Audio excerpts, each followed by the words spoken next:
Austin Hedges didn't hit a home run. He didn't deliver the biggest swing of the game.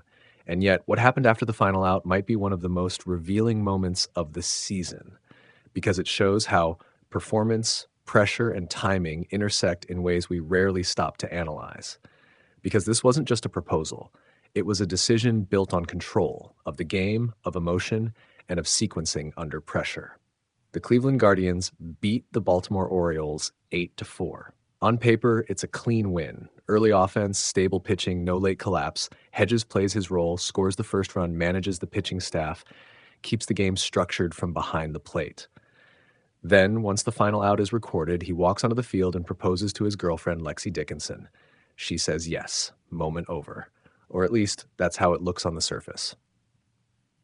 But if you slow it down, if you analyze it the way you would a critical at-bat or a late-inning pitching decision, this moment is layered with complexity. Because Hedges wasn't just playing a baseball game that day. He was carrying two parallel responsibilities, one professional, one deeply personal, and both required precision. Let's start with the obvious narrative.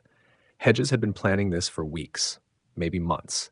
He had the ring since early spring training. He was waiting for the right moment. The team wins, he contributes, the timing feels perfect. So he executes the plan. That's the clean version.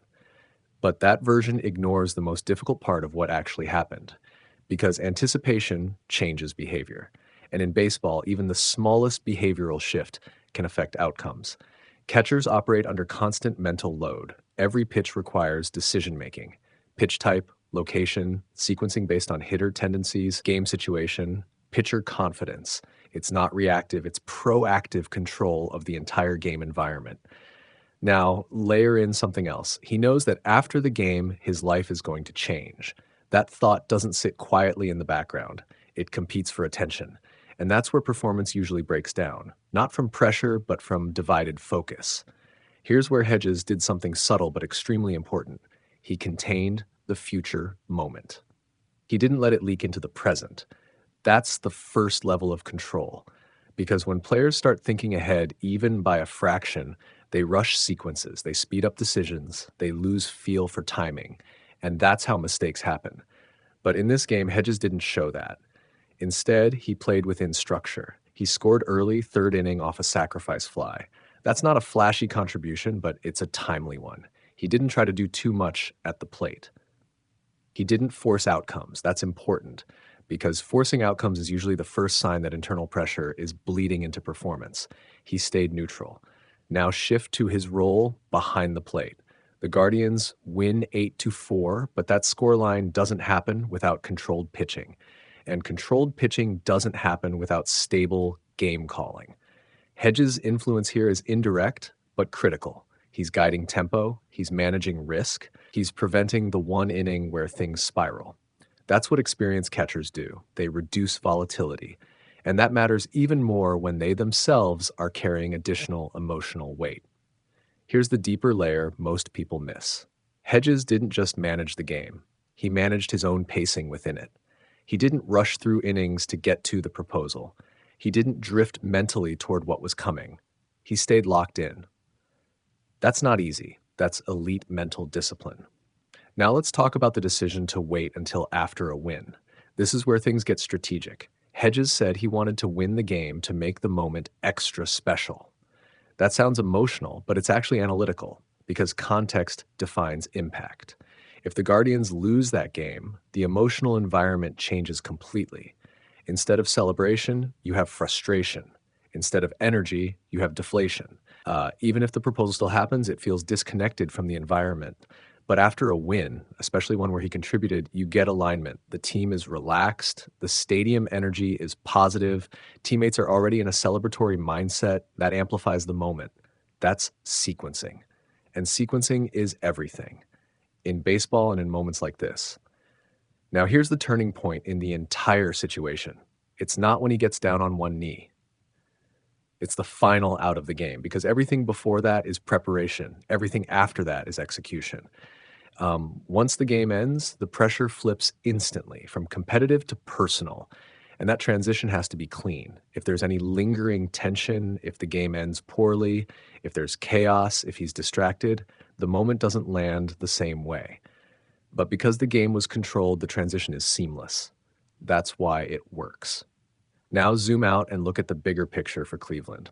The Guardians are 8-0 when Hedges starts behind the plate. That's not coincidence. And it's not about his offensive numbers, it's about stability. In baseball, especially over a long season, teams don't just need talent. They need players who don't destabilize the system. Hedges is one of those players. He doesn't chase performance, he maintains structure. And that's what allows the team to operate consistently, even when variables change. This game is a perfect example. Despite carrying personal anticipation, he didn't disrupt the system. He absorbed it. That's value that doesn't show up in the box score. Now let's go one level deeper. This moment also reflects something about identity. Hedges has been in the league since 2015. He's played for multiple teams, won a World Series with the Rangers. He's not chasing validation anymore. He understands his role, and because of that, he can choose his moments more carefully. This proposal wasn't impulsive. It was aligned with his career stage, with his team environment, and with his personal life. That alignment is rare because most players are constantly adjusting, trying to secure roles, improve numbers, prove value. That instability makes it harder to execute moments like this cleanly. But Hedges is stable, and stability allows precision. Now let's bring it back to the core idea. This wasn't just a romantic moment after a game. It was a demonstration of timing under layered pressure. Two parallel tracks, one outcome, no interference between them. That's the impressive part.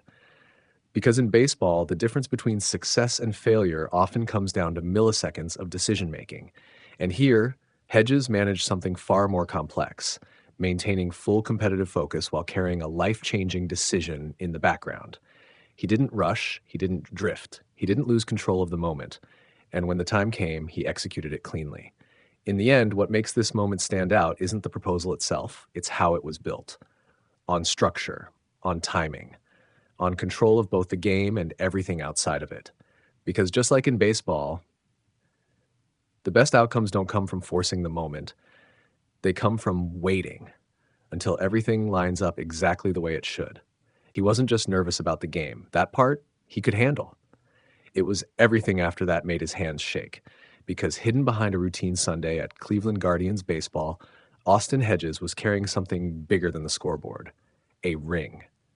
And a plan. But first, he needed a win. That's the hook. Facing the Baltimore Orioles, the mission was simple. Take care of the game, then take the leap. Hedges didn't wait around. Third inning, he scores the first run, gets the Guardians on the board, sets the tone, and Cleveland never let go. 8-4. Final. Business handled. Now the pressure shifts, because for Hedges, the real moment hadn't happened yet. All game long, he's juggling at calling pitches, managing the staff, staying locked in, but in the back of his mind, the clock is ticking. He's had the ring since spring training, waiting, looking for the right moment. And now, this is it. Win secured, crowd still buzzing, field still alive. He walks out there, finds Lexi Dickinson, drops to one knee, and suddenly, none of the baseball stuff matters. That's the turning point, because everything shifts from competition to commitment. She says yes, instantly, and just like that, the tension breaks.